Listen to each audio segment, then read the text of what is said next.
and gals, and welcome to another video. In this video, I will be going over the DormLabs red dot sight with Nerf tack rail. So let's jump right into it. What all do you get with your red dot sight package? Well, for one, you get the red dot sight, because it'd be weird if you didn't get it, because that's what you paid for. So you're supposed to get your red dot sight. Make sure you have that, it's important. We'll go over the red dot sight in just a little bit, all over in detail.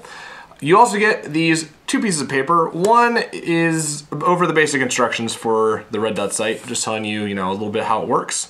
And the other one says, if it arrives broken and or you're not satisfied with it, contact DormLabs and they will work it out with you. And lastly, you get this little bag, and on the inside it contains 3 items. First, and most importantly, you get detailed instructions on it, going over the red dot sight, the different parts of it with a little parts list. And it also talks about zeroing the sight, which I'll explain in a little bit, and how to replace the battery. Kind of important, guys. You also get a button cell battery. It's a 3-volt button cell that DormLabs has added, which is really nice, so you have an extra. And you get this nice little cloth that you can use to wipe off the little glass part of the RDS, just in case it gets dirty. So, nice little things that DormLabs has included. But let's go over the sight. In order to get your tack rail to fit onto your blaster, you're gonna need a screwdriver so you can unscrew this side plate right here. And if we flip over our red dot sight, you'll notice this little bump on the bottom here. It's right there. Let me get a little side profile. There we go, you can see that. A little bump right here. And this is used so when you figure out a place to put your red dot sight, I'm just gonna use a rough cut for example right now. The little bump fits into the tack rail and provides a little more grip. That way, I guess, in case your side rail becomes loose, there's still a nice little secure area for the red dot sight to fit into. One really important thing I should mention right here, and this is seriously important, do not over tighten the screws. Just please don't over tighten the screws. The reason is because if you do that, you're going to be putting a lot of pressure onto the 3D printed part, and it could break. Another thing I should mention is, you might notice that your tack rail piece is flaring, at least the side plate is flaring out just a little bit. And that's because Nerf doesn't really have a specific standardized Nerf rail. All of them are going to be a little off from each other. Some will be smaller, some will be wider. And this side plate is meant to kind of adapt to all that, even if there is a little bit of a diagonal placement of it. It's not going to be perfectly straight all the time. There might be a little diagonal bit to it. However, even though you have put your screws in rather loosely, it feels, this thing's not going to come off. Like, it's just not. I can hold this and shake it and nothing's going to happen. So just please don't over tighten your screws, and be careful when you put these on. And if it's at a diagonal like mine is right now, don't get too uppity about it. That's just how it's supposed to go on. So you have your red dot sight on your blaster and you're ready to go kill some zombies or take out your friends in a war.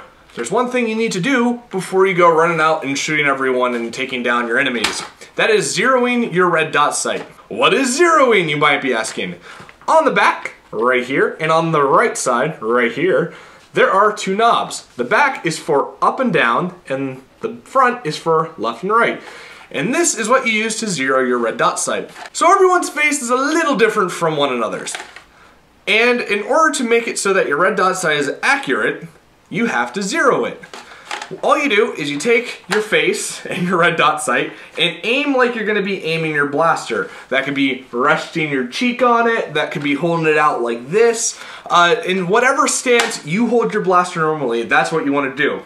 Take it, turn on your red dot sight, and you can see my little red dot in there, and aim down the sights, and what you're going to want to do is you're going to want to try and center the dot in the middle of the red dot sight.